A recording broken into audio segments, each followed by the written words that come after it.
Alright, good afternoon again, viewers, and welcome to another episode of the Bigger Brother podcast. So, they say a jack of all trades is a master of none.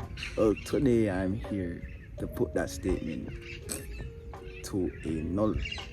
So, today's guest, we have a sophisticated woman who is indeed a master of a lot of trades. She is a photographer. She's everything you can think of, a nail tech, a teacher. She fears the Lord. She's everything you can think of. On today's episode of the Bigger Brother podcast, our guest is Rushell Richards. Hi guys, thanks for having me, Zavaughnie. It's a pleasure being here. That's a hell of an introduction? Yes. You could have prepped me for that. But it's really nice being here with you today. So I'm sure it would be very edifying. As it relates to me adding to what you said, I would have preferred you saying first things first, that I am a child of God, a daughter of God, and a prophesying kingdom wife before everything else. Because I'm just a resource and everything else is a resource where he is the source. I like that. Alright, so the topic for today, we will be speaking about women, and we'll be speaking about how the narrative portray women in a sense that they are strong and independent, and does that affect them being feminine and wanting to be loved and cared for and being soft as they should be. So what is your view on all of that? My view of the independent woman, and I know this is going to be a very contradicting statement, because we think independence means that it's a separation from man. I am an independent woman, so I don't need man. Contrary to say, we need men. Most of what we do unconsciously is to get a mate, is to keep a mate, is to house a family. If it's not even a family from our own loins, it's to cultivate probably an adoptive family. It is in our nature to do that naturally. At some state in your life, no matter how independent you are, your womanly side is going to come to the forefront. But you can only be the best woman that you are with the best king, male, alpha male that you can receive. Now, my personal issue is this: if you have a man who respects the role of a woman, he's not going to clip you in terms of you being a woman with assertion, because Proverbs 31 says she's a good wife, and he who finds a good thing receives favor from the Lord. But if you look at the description in Proverbs 31, she's not a lazy wife. She gets up and she works, right? So how is it that we have now decided that for me to be independent, I got to work my own money? No, Proverbs 31, sis was working her own money too. But her husband could praise her in the gates because she honored her husband in the house. So we have mixed it up where we think independence means we need to dishonor our men. And by dishonoring our men, we end up dishonoring the word of God, who says he is the head of you. And by transit, we dishonor God, who says, sister, if you're going to disrespect me like that, then I'm not going to give you all the blessings that you're entitled to, because you're not operating independently from me. It's not just independent from your husband, it's independent from me, the creator, your sustainer. So it's a problem for me. Alright, so that is a lot to take in, so I'll just get a minute for settle and just marinate, because that was a lot. That was a huge punch. So I'm glad you touched on Proverbs 31, because I was about to touch on that. What is it, a woman of grace? Well, it basically is a woman who knows her virtue. And that's a lot. It is a lot. And I would like for all the females out there to check out Proverbs 31. It is one of the most beautiful scriptures or chapters a female can ever read. So now, to unpack all that was said, independence. What is this independence thing? Is it being pushed by a man? Was it being pushed by society itself? Why was it even pushed? All right, so this went back, I think, to World War One. When we go back to history, women was predominantly in the home. We knew our roles, and ladies, don't take it wrong when I say we knew our roles. We were exceptionally good at our roles. Yeah. So we were predominantly in the home, and the family was sustained not just by the man taking in the meats, but by us helping to groom the children into society. This is my thing. If the foundations of the earth or the foundation of society is demoralized or broken down, then society and the world in total is no more. If the family is taken apart brick by brick, then you're going to have a messed up community. And with a messed up community, you're going to have a messed up nation. And with a messed up nation, you're going to have a messed up world. And that is what we're predominantly seeing now. Women, because we have forsaken our roles, and unfortunately, our men has also forsaken theirs, we now live in a world where good is bad and bad is good. So because we thought our husbands wasn't equal to us, or let me just go back and say, if Adam was being Adam, which is our men now, we predominantly wouldn't have this issue, but we still would. So let's go even further. If Eve wasn't convinced that her husband was hiding something from her, then she wouldn't have to take the fruits that gave her knowledge. The lie that came to Eve was this: I can make you a god. I can give you knowledge. I can give you knowledge that God has, which is who was walking in the garden, this beautiful garden, probably similar to Eden. And Adam, who is over you, will no longer be over you. Yeah. Adam, who is over you, will no longer be over you. So when Eve ate that fruit, and whatever fruit you want to call it, she went into rebellion. And that started the ball rolling. So from there, Eve was acting in rebellion. Today, this society, we Eve are still acting in that very rebellion. We want to be like God. We want to rule our own house. We want to do this, we want to do that, but that's not what you were created for. It's like you having a son. You set the rules for your household. Your son being 13 decides, boss man, let me tell you this. I know you pay the bills.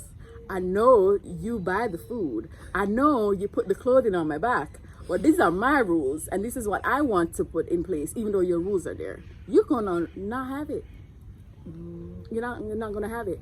And so he's acting in rebellion. You're gonna either want to chastise, punish, and or say, brother, you need to come out and find your own house. Right? So sisters, when we act out of rebellion trying to upstake our kings, because that's who they are lords of the house. That's why the Bible says he is Lord of all lords. So all lords meaning lower capital L lords, right? But he's capital L. When we decide that we don't want to honor our lords, we act in straight rebellion. That's open doors to all kind of problems. One, we start cutting our hair. So because we start cutting our hair, it's like, oh, I'm independent, I can do what I want, I can do what... No, you're in rebellion. So when we had World War I and all the men had to go away, women now came out wearing man's clothing. We had to fill the gap. So we come from Eve now to now, let's fast forward World War I. Now we have a taste of extra independence. Now we're in the factories. Now we're taking home the turkey. Not only taking home the turkey, but we're cooking the turkey. We don't need men. But you need men for children. Whether you're going to get them through a test tube or you're going to get married and have it, the natural way, we need them, right? The world can't carry on without them, and vice versa. That's why we're equal, but not below them. This is why Adam's rib was taken and not a bone from his head. So she's above him, and not a bone from his feet, where he's above her. It's from your rib. So she's equal to you as a human being, but in roles, he is the head. So he's the CEO, right? And you're the managing director. It is all for a purpose. It's also that your company can propel and be successful. But if you're going to undermine the CEO, you don't have the shares in the company. Your company ain't going to go nowhere. So you being this independent woman outside of man, I don't need no man. Is saying, God, I don't need you either. Wait, you put it as far as saying God? It's all interconnected. It's interconnected. You can't separate them. There is no separation. It goes all the way back to the garden. If you start acting independently of your husband, who is Lord of your house, you are saying, God, I don't need the man that you have given me. So therefore, I don't need you. And he said, sister, I exhale so you can breathe. I created you. I had the manual for you, so I know what you need. It goes further to say, a woman will cleave to her husband. That was one of our punishments. We're going to always want our men. And whether we chase after them, we really shouldn't be doing that, or we try to become them, we are trying to fill that void that was naturally given to us because we acted in disobedience. We're always going to want our men.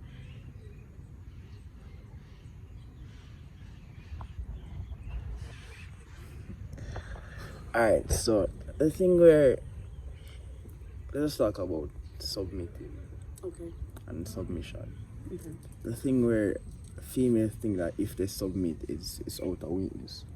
But I personally disagree with that, because if she has a strong man in the house, she's being protected by him and even by God himself. Because a man, first and foremost, has to submit himself to God. So it's like a chain, as you say, you can't break none. So I'd love to hear your views on all of that. You sure? Yes. All right. The reason, let's just play the elephant out of the room. The reason why we women are afraid to submit to a man is because, let's be honest, let's go back to the garden. When God came back into the garden and said, Adam, where are you? He didn't come back and say, Eve, where you at, sis? He said, Adam, where are you? And Adam hid himself. He hid himself not just physically, but from the role that he was given. He was the protector of the garden, the protector of Eve. He was the instructor of Eve. So anything he learned from God, he was to instruct, teach Eve. So he shunned away from his responsibility. So when the woman was dishonoring her husband, who was also dishonoring God, Adam was now dishonoring his God through obeying his wife and shunning away from his responsibility. That is deep. Right? So when he shuns away from his responsibility, and he's still doing it to this day, the woman does not feel safe. Put it this way. A man is not called to respect his wife. A man is called to love his wife. Let's be honest. Most men don't love women. Y'all like us. Y'all like the feel of us. But y'all don't love us. I have a topic on that too. And since we're near, let us just go there. Okay. So, there's this essence that women are not really respected in society. Because even in music, in the culture itself, women are really what's that word I'm looking for now? They're portrayed as sexual images, and they're really shown in sexual light. They're shown as objects at time. So do us men, does the culture, does society really respect women? First of all, you can't have a man respect you if you don't know your virtue as a woman. Queens. We don't portray ourselves and carry ourselves in a certain demeanor if you're a queen. And a man is geared and made in a way where he identifies respect. And because he can identify respect in yourself, not just in him, he now puts you on a pedestal. He says, husbands, love your wives and esteem her. Now, he responds to respect the way that we normal women respond to love. So as a woman going into a field that is not even yours to begin with, because now you're trying to be a man, right? The only thing you can offer a man when you go into that role, all right, let me just break it down. God only asks you, woman, to respect your husband. He asked man to love his wife. Now, love can be broken down in so many different ways. He says the man is to chase you, pursue you, right? So if he's supposed to pursue you, with how does he pursue you? With his words, with what he has to offer you in terms of your shelter, because that was so he's to protect you, right? He's supposed to, wherever he's taking you from, you're supposed to be better off from where he's taking you from, which is why he's supposed to get permission from your dad. So by granting him permission, it means that the father noticed that you could take care of my daughter in the way that I am taking care of her now, or better, not worse. That's right. Right? So I don't know if I'm going to mix this up, but I hope I'm going to get to the point. You cannot demand respect from a man. You cannot. You don't even have the structure of a man. A man is structured in such a way where his shoulders are broad that gives some form of intimidation to a woman. You want to respect a man the bigger the man is. And if he's big in his ego, even if you don't like the man, you're going to respect his ego. Because he's made up that way. We don't have that issue with ego like that. Because we're not created that way. We're the softer beings, the weaker beings. And it might come off wrong. It just means that, sis, you're delicate. And what do you do with delicate silk? You take care of it. That's right. We take care of it. And by taking care of it very gently and very, you're nurturing and stuff, you're now administering love. Now, men need to learn how to love because it balances all that masculinity in them. That's right. Right? That's right. And women need to learn how to respect, because if we don't do that, with our mouths, we're going to tear down our house according to Proverbs. And then a man is going to want to live on his roof because you're like a dripping pipe. You nag him. And respect doesn't mean that you're respecting the man because he's just the head of your household. Whether or not he's doing what he's supposed to do in the house, you respect his position. You don't have to like your boss if he's a man.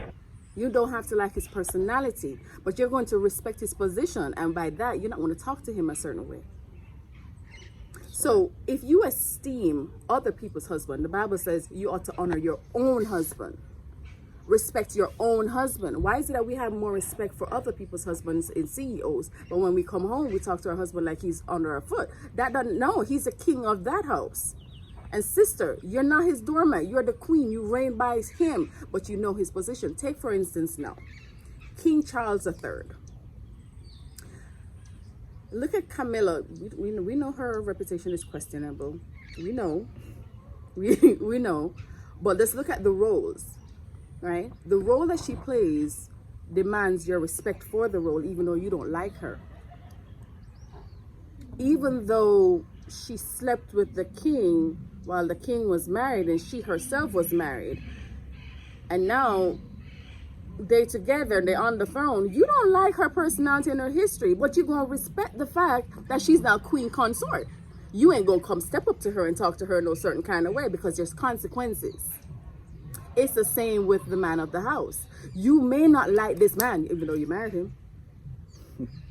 Right? You may not like how he's handling his household, even though you married him.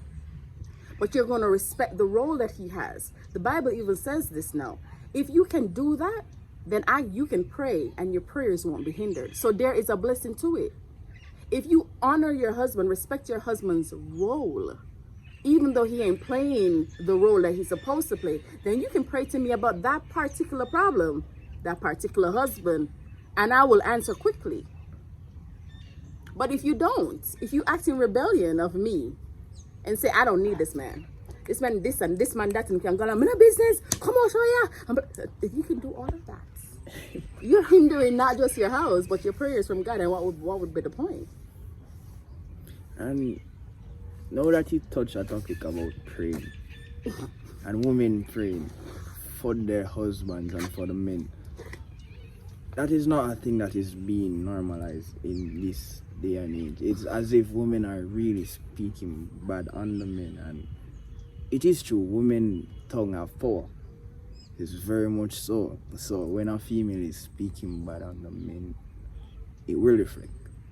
There will be an open ears, whether a man like it or not. So why is it not normalized for the women praying and speaking good and lifting up the men as it ought to be? Okay, let's just go back again. Right. Adam, where are you?